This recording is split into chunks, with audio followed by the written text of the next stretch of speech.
l'événement a été commémoré ce mardi par anticipation. Occasion pour le ministre arménien de l'Environnement de présenter la situation en matière de désertification et de sécheresse, avec pour invité spécial à cette édition le président de la COP 15, Alain Richard Donvaï. Retrouvons-y Grace Kando et Kiniboa Jacob. Au plan mondial, 40% des sols sont dégradés et affectent 4 milliards de la population. Et d'ici à 2050, si rien n'est fait, des millions de personnes connaîtront l'immigration, selon des experts du domaine de l'environnement. Un phénomène qui n'épargne pas l'Arménie, dont 70% du territoire est touché par la désertification et la sécheresse.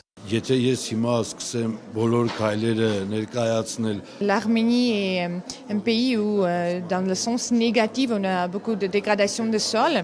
Et je voudrais bien dire que la situation ne s'améliore pas, ça devient de plus en plus problématique parce qu'on est catégorisé comme un pays assez vulnérable en ce qui concerne la dégradation de sol. La journée internationale de lutte contre la désertification, célébrée ce mardi par anticipation, a été l'occasion de présenter les actions menées.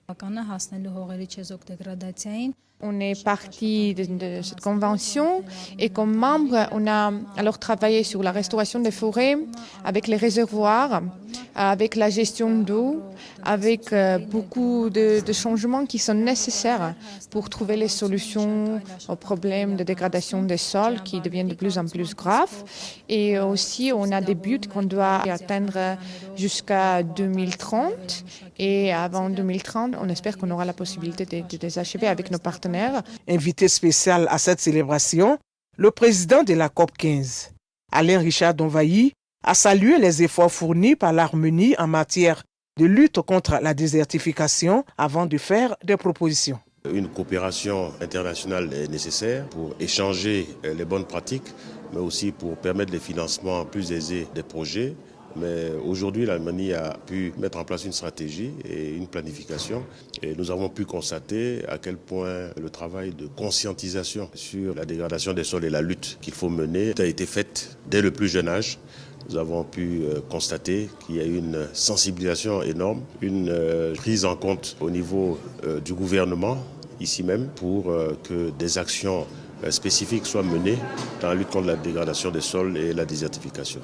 Après la cérémonie officielle de la Journée internationale de lutte contre la désertification, cap a été mis sur Erastam, à 45 km de la capitale arménienne, pour une visite de pépinière et une opération de planting d'arbres. Les pépinières qui nous ont été montrées sont des pépinières qui utilisent un système durable, pas de sachets plastiques, mais des alvéoles qui sont assez grandes, qui permettent le développement des racines et donc qui garantissent la fiabilité du planting et surtout la survie ou la vie de l'arbre. Ils ont un objectif de planter 5% de plus du couvert forestier ici, avec un objectif jusqu'à 2050. C'est un peu ce qui se passe en Côte d'Ivoire où nous avons un objectif de monter de 10% à 20% donc, du couvert forestier d'ici à 2030. Le président de la COP 15 invite les populations à un changement de comportement afin de lutter efficacement contre la désertification et la sécheresse. Sur ce